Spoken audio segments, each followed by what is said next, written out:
It's the JT Cho Show! 10, 9, 8, 7, 6, 5, 4, 3, 2,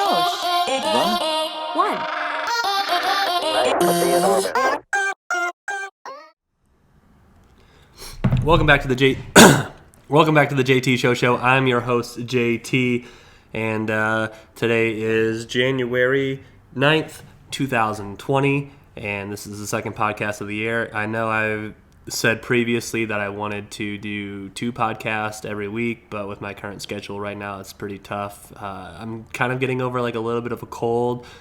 Sunday morning, I was like, oh no, like my throat's pretty scratchy, and I went and got some emergency, which by the way, the emergency, like the regular orange stuff, it's like very, very like powdery, and you can be like, like you really taste that like nastiness.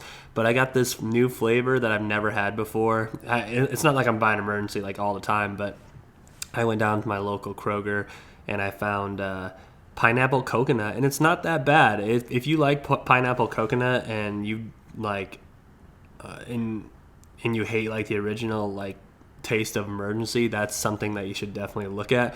They do have other flavors. They have like pomegranate, which I never knew like they had all these different flavors, but basically they have all these extra flavors that I didn't know about. And I'm trying to get over this little cold that I'm going through without having to go to the doctor, because nobody likes going to the doctor, especially like now around the season when people are like actually sick and you got to call in, then you got to wait, and I'm just not all about that jazz at all. So what I've been doing lately is yesterday I finally beat Tomb Raider. So if you really haven't played Shadow of the Tomb Raider, here's some spoilers. I really didn't like the ending that much. I did enjoy the game. I like the gameplay. I do want to go back and beat the tombs because the game's called Tomb Raider, but I don't necessarily want to get everything or 100% or look for every little single item, but I do want to go back and actually go through all like the hidden tombs and stuff on the map. So I still might do that, but this completely opens up my schedule for The Witcher now, which is fantastic. But the reasons why I didn't like the ending for Tomb Raider is that I don't know. I did, like I said, I did enjoy the gameplay, and I do like all the climbing and all the other stuff and how you get the levels, and the thing I don't like is how, I wouldn't say how difficult they made it, just how like boring they made it, because they had a guy who could transport to anywhere on your little map that you're playing, but then they would always just like, oh yeah, to make it difficult, let's just add 2 or 3 more generic guys to always shoot at you, and basically you're just dodging the whole time. And I don't know, I just thought the entire ending was just anticlimactic too. It was just like, the whole premise of the game is like, I think the little town, the little hidden temple village is called like Paititi or something like that, and if I'm mispronouncing it, then oops, my bad. But basically, like, there's this guy and he's looking for this hidden power so he can restart the world, because basically the world is going to be introduced to Paititi, and he's like, no, that can't happen, so we got to restart the world from Paititi, so basically everyone from Paititi can then rule the world, rather than leaving everything alone and letting Paititi get discovered. And then he finally gets killed, and he's just like, you protect Paititi, and she's like, oh, I will. And I'm just like, dude, who cares? Like, what a dumb reason to like take over the world. Like, you got this little hidden village that no one's like really known about, and you're like, oh, I'm scared that like civilization is gonna ruin it, so I'm gonna kill everybody. And I'm just like, oh my gosh, like, I don't know, I didn't enjoy the ending too much. For me, I was just like, I'm over it. I'm at like 65% completion, which, like I said, I want to go back and play some of the like actually hidden tombs and go do those discoveries. But everything else, I really don't care. I don't know. That's being a lazy gamer, and I know, but I have a busy life right now. I'm trying to do this more. I was trying to do stand-up comedy yesterday at this club that's 45 minutes away. But they have such a like high rate of people who want to do open mic night that you have to call the week before, and then get on like a list, and then they randomly select people from that list, including alternatives, to show up on Wednesday. And it's in no specific order, which is good because you don't want people just showing up and dipping out. But I didn't get selected, so with my current schedule, I couldn't do it this week. I have to work next week on Wednesday, and then but next Wednesday I can put in for the following Wednesday. And if I don't get selected again, not that I'm saying like, oh, I'm so good that once I'm selected I'm in, but I got to do it in January. So I've also got to like explore different cities, use my schedule to the maximum advantage that I can. It's pretty tough. I work every other weekend and I work nights too, so it's not like I work days and I can get off and stay up, because I would do that, but I work nights and I'd rather work nights where I'm working right now. So it stinks. I was really looking forward to doing 5 minutes, but whatever. So this episode of JT Show, I'm going to talk more sportsy. I'm going to talk about the NFL playoffs. I'm going to talk about the championship matchup between LSU and Clemson. I'll talk about some of my favorite comedians at this time, and some things that I'm building for the future for the JT Show. So let's start out with things that I'm building for the future of the JT Show. So currently at the moment, I'm making business cards for myself. So basically, like, it'll have this on it. It'll have my website, JTofJville.com, all my handles, like Instagram at JTofJville. That's JTofJville, JTofJville. Those are basically all my social media handles, except for, I don't know, I think Facebook, but who cares? I hate using that thing anyways. But I'm going to be making business cards, and then I'm going to be shipping them to friends and stuff who, like, I know will, leave them places, just to get more viewers. And I really wish I could do this full time, but I'm not that good, and I'm pretty boring. And like I always say, if you're still watching this podcast right now is only at 7 minutes. It's about to hit 7 minutes right meow. Actually, that's not true, because I'm going to cut off the little intro of me waiting to start. But if you're still listening to this point at 7 minutes, like, wow, I congratulate you. But I need to get better. I need to invite more guests on. Next week, I'm hitting up Hill to try to get him on, which will be a good podcast. And then I'm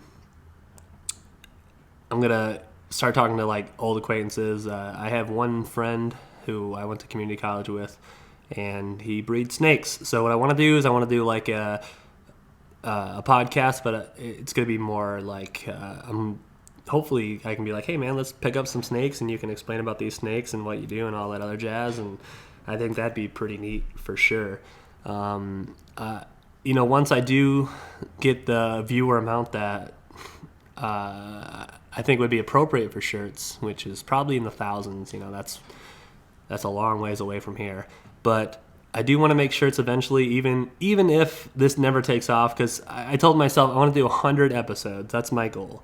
I want to do 100 episodes of the JT Show and then evaluate how I should keep living my life. Because if I do 100 episodes of the JT Show and I'm only getting like 20 viewers, then I'll probably just keep doing it, but I'll probably take it back to once a week, because there are things in my life that I do need to take care of that I'm just busy. Like, I want to say I'm busy, but I mean, sometimes, like, it's not really depression, but when you wake up at like 10 o'clock in the morning and then you don't get out of bed till like noon, I blame it on my dog Thor, because he was just like sitting there like cuddling the whole time, and I was just like, oh my god, you're so warm. And I keep my house on like eco-friendly mode, thanks to the Nest. But usually when I'm about to get out of bed, I'll get on my phone and I'll turn up the heat, and then I'll get out of bed when my house is warm. But I keep my temperature pretty low, and the way that Thor is a snugglebug, I didn't want to get out of bed for like 2 hours a day. But I did have some errands to run, and I ran those errands, and I did go to Taco Bell. Picked up some emergency, like I previously stated. And then, after that was all said and done, I decided, hey man, let's talk some NFL playoffs, because I think NFL playoffs, by the way, is the most exciting format of playoffs because of the one and done elimination style. Now, if you look at the NBA and you look at the MLB and you look at the NHL, they all do elimination style. The MLB does do a one and done for their wild card slot games, but come here. Sorry, my cat Come here, kitty. But the NFL does do,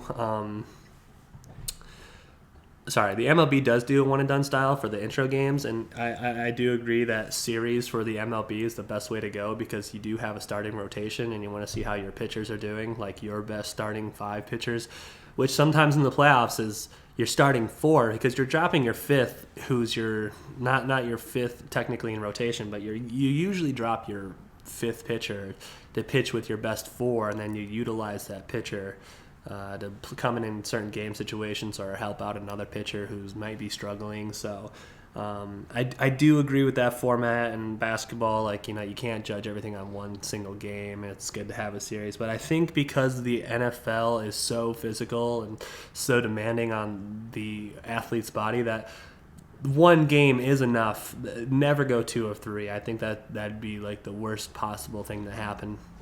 But last week with all of the upsets and the way that these teams played against each other, I thought it was a really good wild card Saturday and Sunday.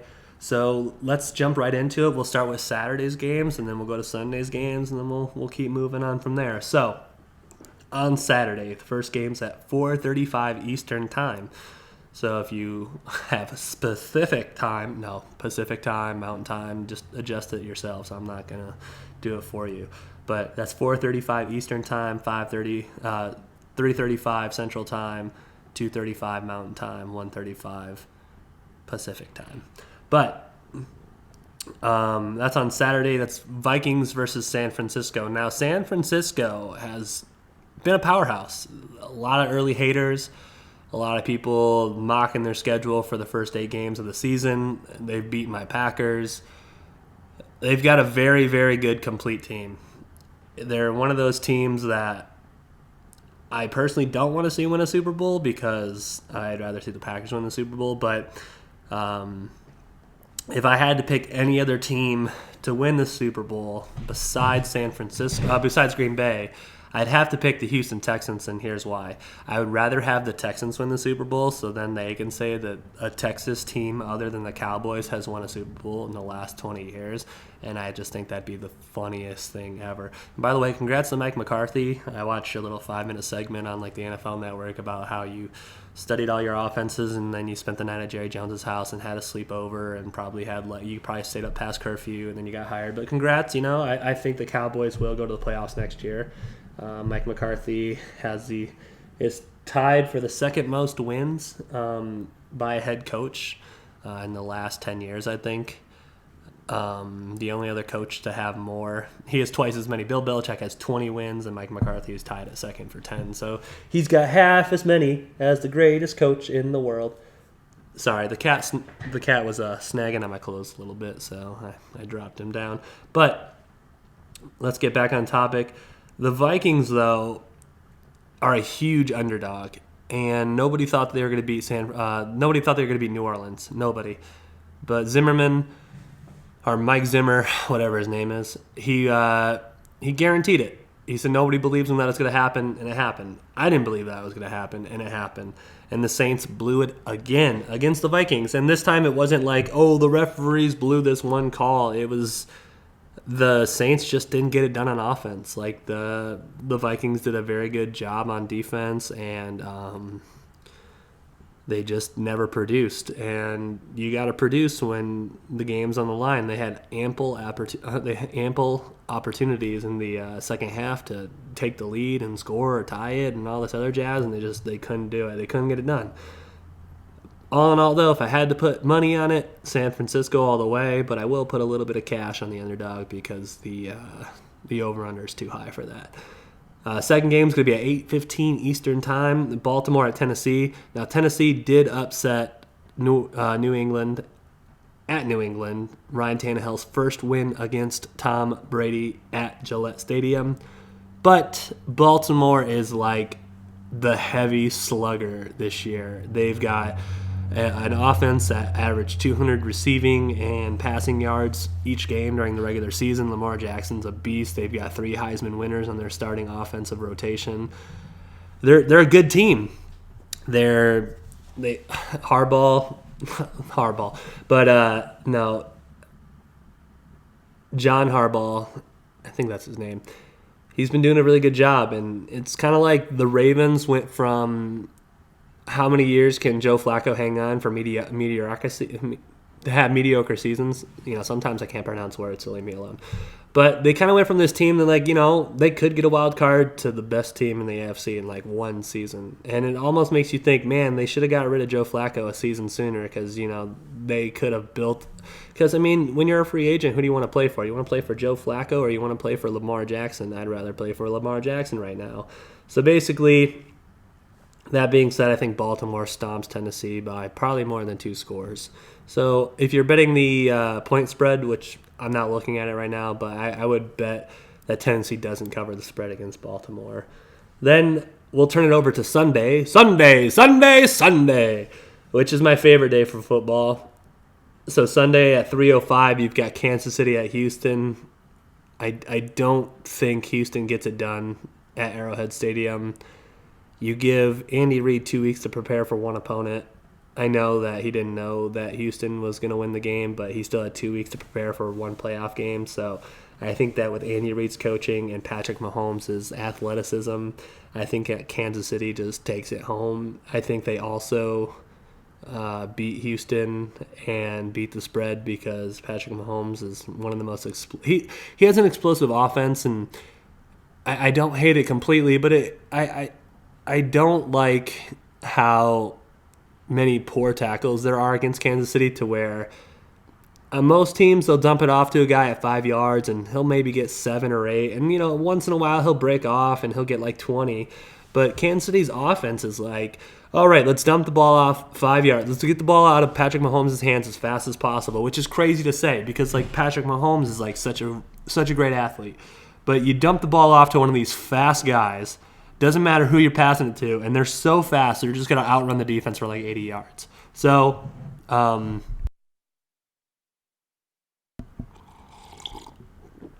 basically, you're taking an offense that scores super fast against Houston's offense that doesn't score very fast.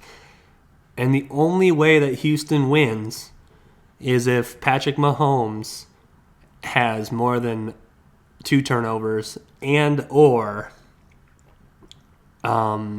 Houston has 2 turnovers and they'll lose. So if Houston can have 0 turnovers, if Houston has 1 turnover period on offense, they're going to lose.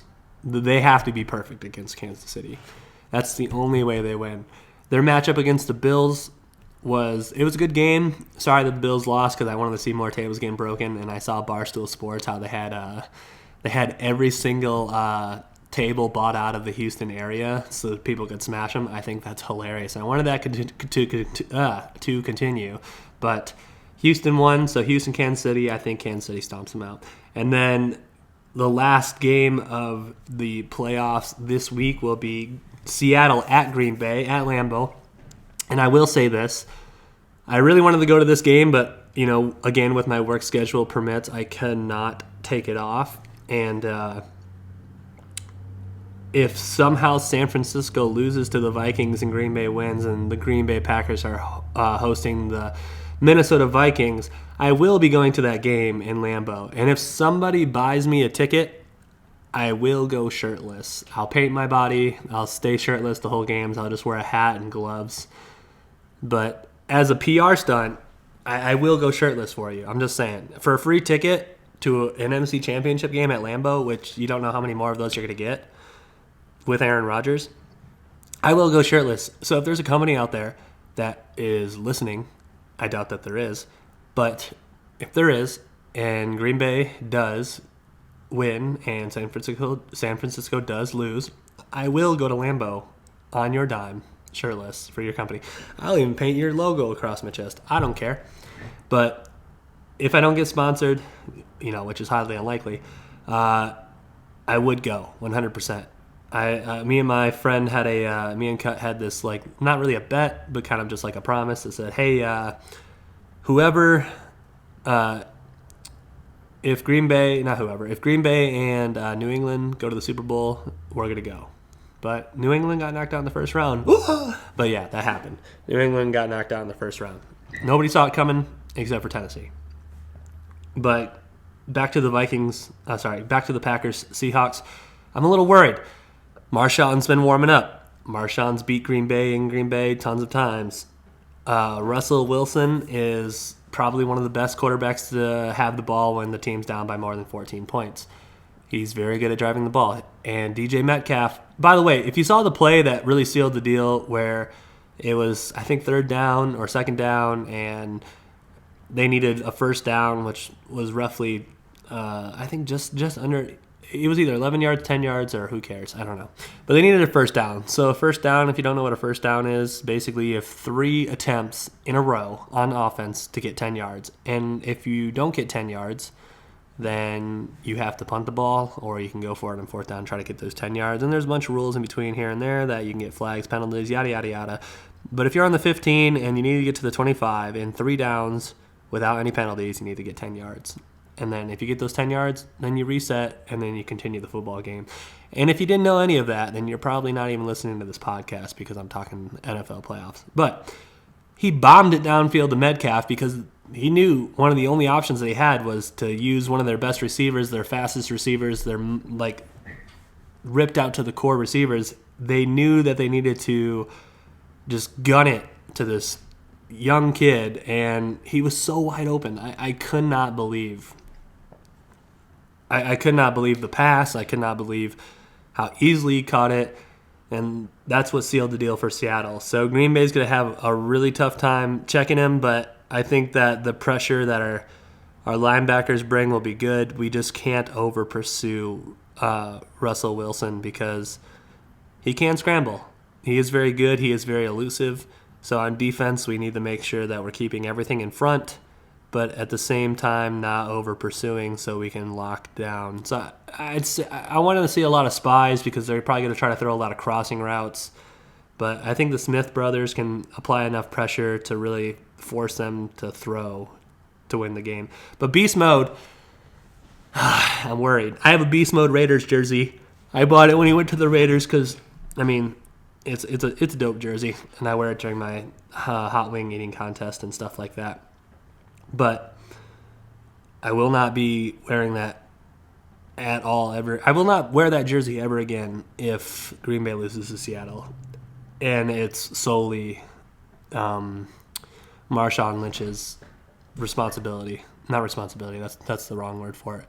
If Marshawn Lynch is the reason why Green Bay loses, like if it's 4th and 1 and Seattle's down by 6 and they have to run it in, and Marshawn Lynch gets the ball finally on the 1-yard line and then runs it in against Green Bay, scoring a touchdown in the game-winning field goal, I will not ever wear that beast mode jersey ever again. But the Green Bay offense, Aaron Rodgers, he's been taking a lot of flack. This season, getting called the worst 13-3 team, saying that, Aaron Rodgers has been carried by his running backs. But, hey, that's nice, man. When you have a caliber quarterback like Aaron Rodgers and he doesn't have to take the entire payload week after week after week after week, I'll take that. Like, Aaron Rodgers, he realizes how physical this game is on his body, and he's changed up his eating habits. And a few years ago, he cut back on his caffeine, and then he went over his diet. He's really preparing for the game of football on more than just physical performance, but more of like a nutrition. I mean, like most quarterbacks are doing. But I read the article a few years ago on how he's like, he didn't think he was going to make it to this age at some point, but he changed up some of his eating habits. But even though he's a little bit older, he's still Aaron Rodgers. You're telling me right now that you would rather have a different quarterback in right now than Aaron Rodgers at this point in the playoffs? You'd be crazy. Sorry, my terrible mustache really itches. But I really hope that Green Bay gets it done. I think that if Minnesota would have lost to New Orleans and then New Orleans would have came into Green Bay, I think that would have been a scarier matchup in my head. But now that the realization that Seattle's coming to Green Bay, I'm kind of like, man, I hate it. A couple years ago, I think this was 2016, like the season. It might have been the year of 2016. But we went on this skiing trip, and we ended up driving home, skiing and snowboarding trip, and we ended up driving home on Sunday. And so we're driving home on Sunday, and we're like, hey, the games are starting at 1, and I really want to watch the Green Bay game. And someone's like, yeah, dude, let's just go to B-Dubs, and we'll just watch both games, and who cares, and we'll drive home after that. And I was like, dude, I didn't want to miss the first game, even though it wasn't Green Bay. I didn't want to miss the first. I think some people that I was hanging out with that weekend wanted to watch the first game, like they were that was their teams. I can't remember who played the first game, but what I remember is we're eating in the dining section, and it's separated. This was like an older style Buffalo Wild Wings, so it had more of a divider between dining and the bar setting. So we're in New Mexico, and we pull up to this town we've never really been in, and I remember one of my friends at the time, his name was Duckett, his wife, she was just like completely uninterested in watching football, and she knew she'd be there all day. So she's like, can I have the car? And he's like, wow, dude, she's going to be doing some shopping for sure. And she just went and bought stuff the whole time. We were just, eating wings and hanging out. So we were sitting there, and the game started, and what happened was all the Packer fans sat at the bar, and all the Seahawk fans sat in the section we were sitting in, because we had like 10 people, and I'm wearing a Packers jersey, and I'm surrounded by Seahawks, but there's dudes at the bar that I could like point at and like, go Pack, go. And if you're not a Packers fan, I know how annoying that is, but go Pack, go baby. But so we're sitting there, and it's getting crazy. Like each score is starting to amp up Buffalo Wild Wings, and you're getting these two different sections, and they're like, Seahawks score, and they're going crazy, and then the Packers are scoring, and they're going crazy. And the group of friends that I was going with, like, they had no ties to either of these two teams besides me. But the people that I was sitting with like to troll. Like, that's their whole thing. Like, if you're ever playing, like, a competitive game of beer pong or something against these fellows, they're going to, like, rip you apart just trolling you. They're just gonna try to get in your head. But every time the Seahawks would score, they would just let me have it. And then Seattle ended up winning, and we still had like 2.5. I still had 2.5 hours to drive. So the 2 hours I was driving, I was just like, I'm so angry at the world. And that just left a terrible taste in my mouth that year about Seattle, because of like all the fans at that side of the bar. They were just awful, because they would just let me. Every time Seattle scored, it was like, yeah, I understand I'm wearing a Packers jersey, but they would just like, I don't know. I mean, I guess it's sports and all that other jazz, but my philosophy in sports these days is if I don't know you, I'm not trying to just walk up on you and just start talking smack in your face. And there is respectful smack that you can start talking, but there's also like, I don't care. I don't know who you are. It doesn't matter what your name is. But I don't go up to people who are Bears fans, who are Vikings fans, who are Lions fans. If I know you, I'm going to give you a little bit of jazz here and there, but I don't go up to random people and start talking smack. But if you come up to me and start talking smack, I will try to let you have it back. But Seattle ended up winning that game, so I had to leave Buffalo Wild Wings with my head hanging low. But again, it's Seattle and Green Bay. A little worried, but hopefully the Packers get it done. I won't be betting on this game either, because, when Green Bay wins, the odds aren't good enough for me to, I think it's like almost half. So if I bet $100, I barely win 50. Or I might win 57 or something like that. That's not really worth it to me. I did bet on the Packers-Vikings game because the Packers were the underdog, and I knew they were going to win it because they've been winning ugly all season. And that's the thing. Win like my face. Ugly. Aaron Rodgers, win this game like my face. Ugly win. Let's go Green Bay. Go Pack, go. NFL playoffs this weekend, starting on Saturday. 4:35 Eastern Time. Vikings, San Francisco. Let's turn it over to stay on the same page as football, but we're going to talk about the Clemson-LSU game. I was having this discussion with some of my friends last night.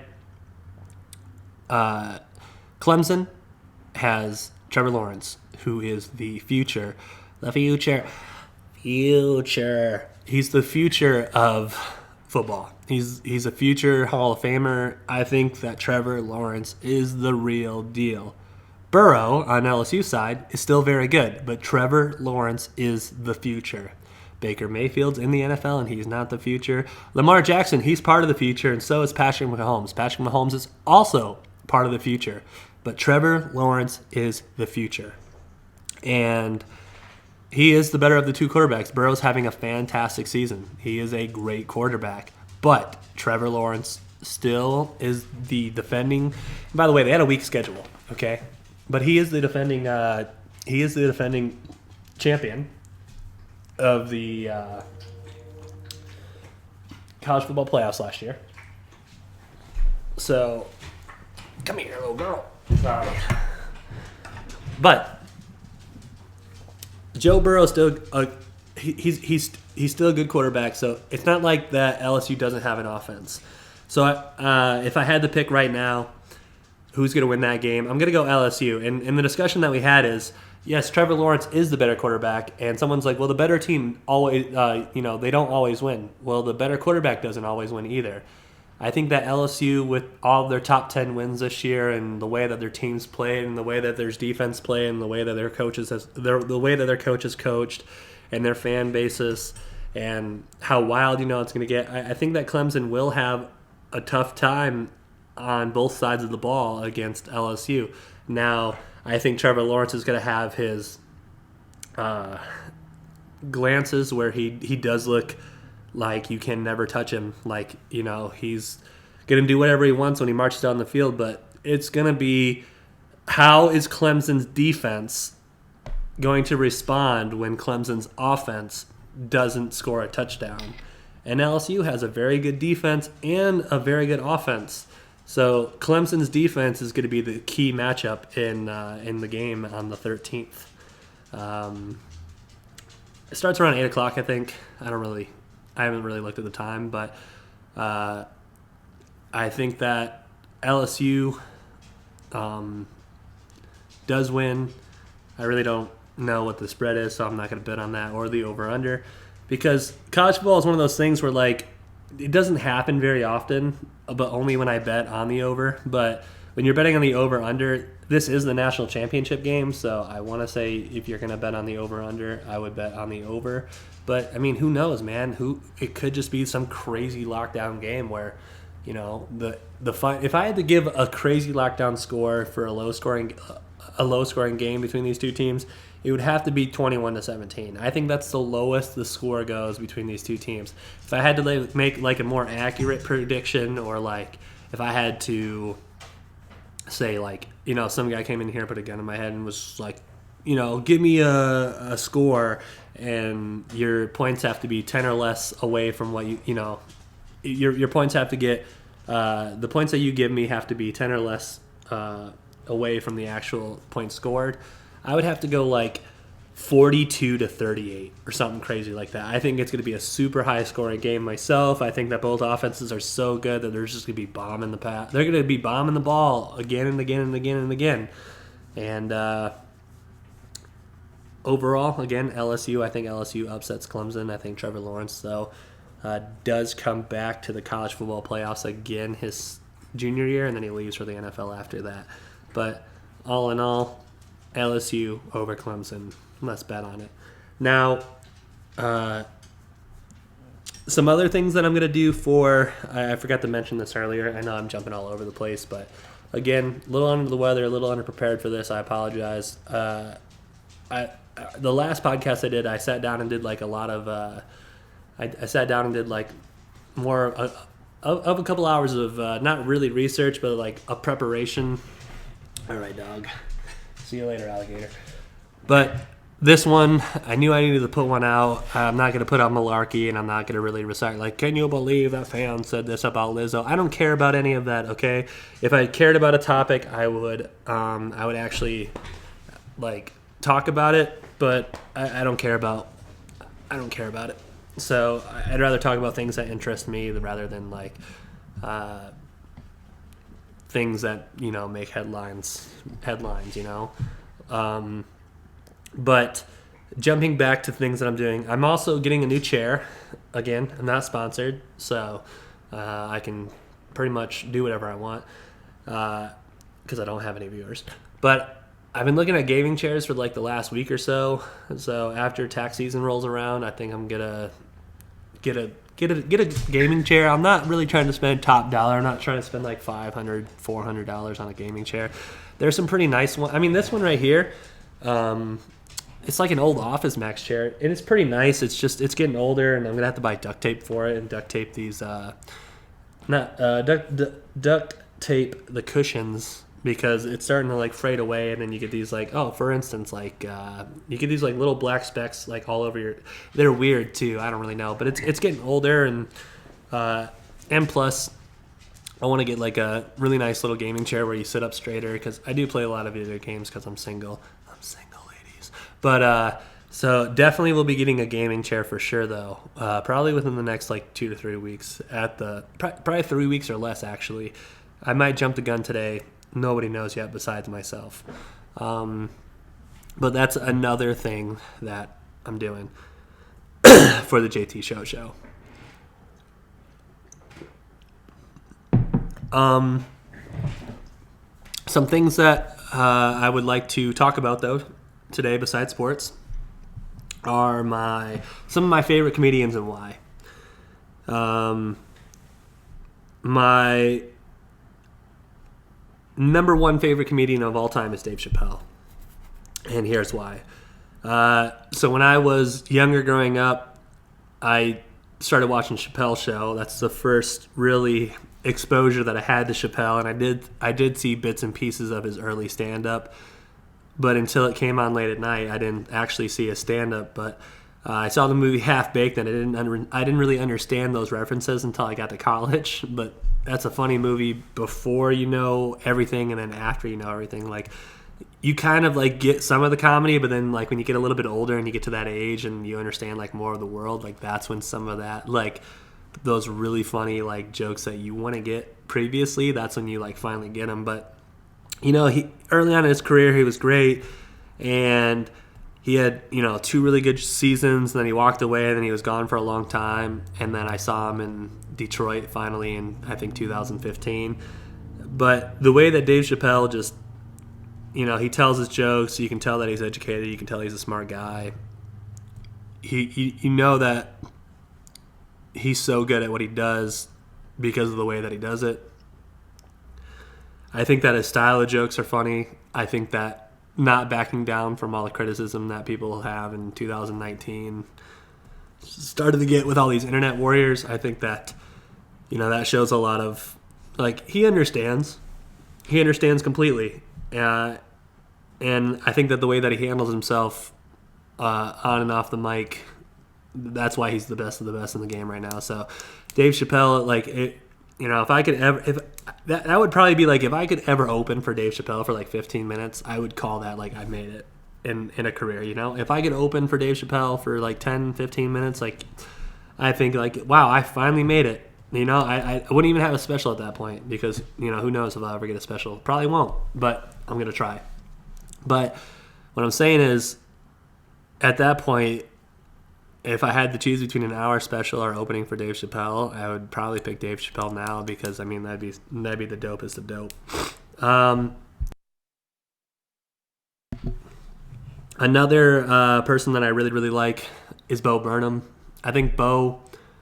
He took a lot of flack in his career. He came straight off of YouTube. And then he like went on tour musically and comedy wise. And something that never really happened before was somebody that was taken off of a social media platform and then went directly to stand up. And then they started, selling all these venues out for the people who did watch his YouTube videos and then appreciate his comedy. He took a lot of flack because to be a comedian, a lot of the older comedians struggled and they went through, I'm still at that stage right now or before where I'm starting out where you have to grind and bomb and write material and develop jokes and then you say it and then you go back and you rewrite it a little bit and you see what works here and there. And what I like to do for that is crowd to crowd expand or not expand on a joke. So if a joke's killing it or if a joke's not killing it, you sell it or you just get rid of it and move on to your next joke. But Bo Burnham, he did this thing where he went straight from YouTube, went on his tour, and then he had a second special coming out. And like a lot of stand-up comedians are like, oh, well, he didn't really go through the struggle that we did. Like, okay, like I understand it. Like he didn't have to go to club to club to club. Not saying that he never did, but I'm just saying that he had an easier time because he already had an audience built up. So he did put in time and effort and hard work, and his special is one of the most beautiful things I've ever seen. His second special. Now it's tough. It is honestly tough. You either like Bo Burnham or you don't like Bo Burnham. I wouldn't say you hate him, but if you're gonna watch a Bo Burnham, I would watch his second stand-up special first, and then I would go back and watch his first stand-up special. Because if you don't like his first stand-up special, you're never going to watch his second stand-up special. And if you watch his second special, you should like it. And then if you go back and you don't watch the first one, you're going to be like, well, at least the second one's pretty good. Which I think the second one is so much better than the first one, even though the first one's still good. But the way that he ended his song with the Kanye West rant and the Pringles cans and how he wants to say his stuff, cannot say my stuff, I like the way that he's introducing comedy and he's talking about burritos and Pringle cans, and he's saying like, oh, hey, I want to be true to myself and I want to talk to you and tell you jokes. I want to tell you my jokes, but I want to say what I think and not care what you think about it. But you're trying to have a good time and see a comedy show, so he understands like both sides of that struggle. And I think the way that he blends his music into his comedy and some of his jokes are like really like nails on a chalkboard, like out of nowhere, like kind of like really hard and intense. But I overall, I think one of his style of comedies is very unique, and I haven't seen anybody do it like that specifically. I mean, I know there's been comedians that use music and comedians that use, different things like that, but I think that Bo Burnham's style is completely unique, and that's why I like him as a comedian. Another comedian I like is Tom Segura. Tom, I saw him in Detroit in 2019. I thought he was hilarious. He made this really funny joke about Detroit, and I didn't really notice it, but I was away for a while. In the military, and then I came back, and this was like the first time I was really hanging out in Detroit again. And he's like, what happened? He's like, I see all these scooters and all these white people, and I was just like, dude, I haven't been in Detroit. And me and my buddy were gonna go downtown Detroit to see how the afterlife was, and it was dead. It was completely dead and like hipster filled, and like I say hipster filled, and I mean like if you had a definition of a hipster, they were there. And it was just, I don't know, it was weak sauce, but he was really funny, and I just like the way that he tells his stories. I like the way that he laughs in his stories, and his little voice that he does, I think is pretty funny too. It's like the deep undertone voice where he's like, I can't really do it, but I think that he's super funny. I also enjoy when he's on that podcast with Bert, Two Bears in a Cave or something like that. I think it's pretty funny.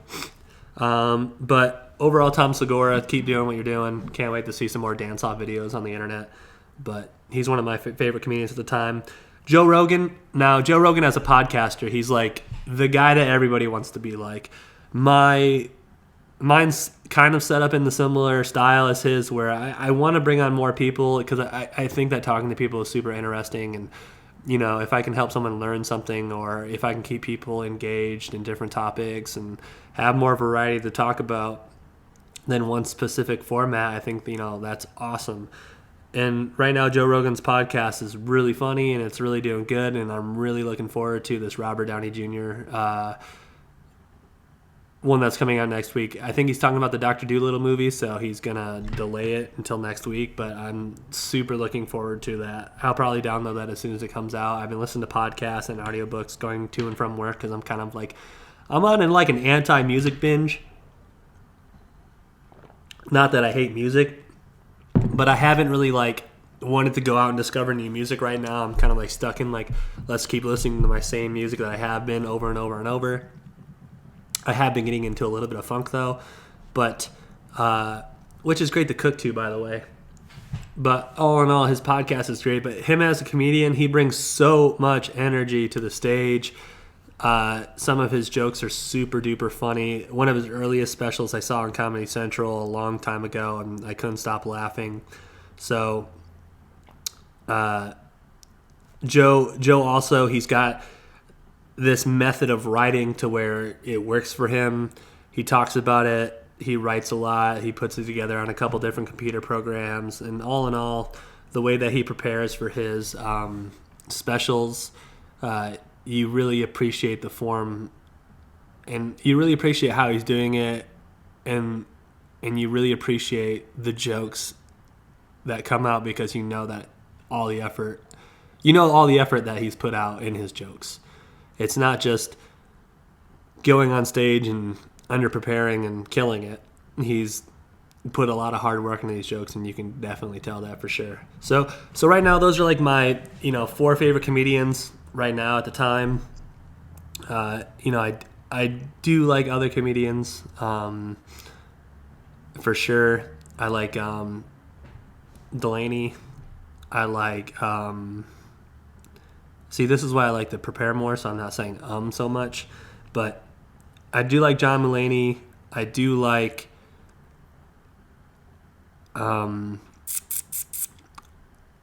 Ari's is pretty good and Bert's pretty good, but I'd have to go back and do a specific list looking at Netflix specials and HBO specials that I have seen in the past. But I do watch comedy, and the more I watch it, the more I take notes on it. The more I look at how they deliver, because I was watching this. It's on YouTube. It's the Mark Twain 2019 award-winning. They awarded Dave Chappelle with the Mark Twain Prize, and he talks about this guitar player who finally said, "I'm playing like I want to play." And there's different comedians with different styles and how they deliver jokes, but I really want to develop my style of how to deliver jokes. And I really like that he said that last night. So whenever I see stuff like that, I do take notes. I do have a notebook. I do jot things down. But again, I know I keep complaining, but the current lifestyle that I live right now and the current schedule that I live right now, it's tougher for me to, really pursue it. But, I will. I will. I am giving this a actual shot. So when I look back on this, and when I look back on today's date, and I look back on this on YouTube, if this channel still exists, because they can pull your stuff off the air, and I hear myself saying, like, I will do it, and if I have done it, then cool, and then, if I never make it, then whatever, like, at least I gave it a shot. And that's the thing, just give it one try. You can't really regret it if you can't really regret it if you gave it your all. Yeah, if you lose the Super Bowl, it sucks.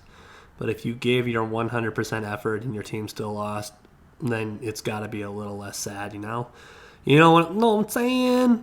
But all in all, I don't want to waste your time, and I know this sounds lazy, but I don't want to just keep rambling on and on. What I'm going to do is I'm going to do another podcast on Sunday for sure. I'll do my research for it for the next couple of days on a different topic. I'll probably do more of a style format where I'm going to pick a topic, I'm going to dive deep into it, and then I'm going to just talk about it. Not that I'm going to be the expert of all experts, but something that I know about, and then something that I can elaborate on for an hour. But I don't want to just keep rambling and saying different things, but all in all, if you're listening to this podcast still, I really appreciate it. Please like, subscribe, comment. Tell me what you'd like to hear about. Tell me, different topics that you're interested in. Again, I'm not going to get into Trump, Nancy Pelosi, all that other jazz. I'm not a Republican. I'm not a Democrat. I'm not a liberal. I'm not a conservative. I'm an American. So I don't care about parties and all that other jazz and we can argue back and forth about politics all day, and I know that it's our country and all this stuff, but like I'm not going to sit here and blindly say that everything that Trump does is right because I'm a diehard Republican, but I'm not going to sit here and think that everything that Trump does is wrong because I'm a liberal. I'm going to just try to look at the things that the president does and then do a little bit of research myself and look at different websites and look at different like credible sources and then compare them to other credible sources and say, okay, what's my opinion on this now? And then that's it. I'm not going to go online and go on Facebook and be like, can you believe what Trump's doing? Blah, blah, blah, blah, blah. When you're doing that, you're not doing anything good, okay? Like you're barfing material that you haven't gone back and forth with. There's a lot of people that see, again, if you get your news from Facebook, though, you should just shut the fuck up because it's not accurate, okay? It might be from an accurate source, but if you're just scrolling down your Facebook, which is a social media post so that you can stay in contact with your friends, but now has emerged into this advertisement. We want to know everything about you so we can build algorithms about your life so we can have you buy products through a social media experience so I can make money. That's what it's turned into. But what I'm saying is do your research, educate yourself, and then form your own opinion, and instead of just saying blah, blah, blah, blah, blah, because I'm a Democrat, blah, blah, blah, blah, blah, because I'm a Republican. But I would have to say, though, I think that this was a Chris D'Elia. This was a post on his Twitter. He had a poll that was voting who's more crazy, the far right or the far left, and the far left, I think, got... the far left got the more crazy. The people voted that they were the more crazy. I do agree with that. But all in all, I'm definitely not a conservative at all, and I'm definitely not a liberal. I'm just kind of one of those people that I don't want to see our country go more downhill than it needs to go. But really, like, what can we really do about it, you know? I'm not going to run for office. I'm not going to start out as a mayor and then go from there and then run for president after that. I'm just going to keep doing me and keep trying to improve my life and keep surrounding myself with people who help me be successful. And then I'm going to focus on that from there. But all in all, again, if you listen to this podcast, let me know in the comments what you want to know about. JTofJville for my Twitter, JTofJville for my Venmo, JTofJville.com. I will be looking into some shirt designs sooner or later. I think that it'd be pretty cool to just, get some from my friends and the ones who do listen all the time. There's certain people that tell me every week that they do listen, and I appreciate it. So, I might just be making like 10 to 15 t-shirts and sending them out to them so, they can have them. And then people are like, oh, what's that? So, I'm really grinding to build my audience. But again, I'm not that good. This was probably one of my weaker performances, and I understand that. I need to get better. I need to do more research. I need to commit more time in this. And there's things that I'm doing behind the scenes that are going to improve my life here on the podcast, improve my life on pursuing the dream of being a stand-up comedian, because that's my dream. Because whenever I apply for any job or whenever I think like, what would really make you happy, I truly think that, that's just one of the things that are like completely up there. Just getting on stage, talking, telling jokes, making people laugh, and going home at the end of the night. I think that'd be great. So, signing out for the JT Show. Thanks for listening. You have a blessed weekend, and go Pack Go.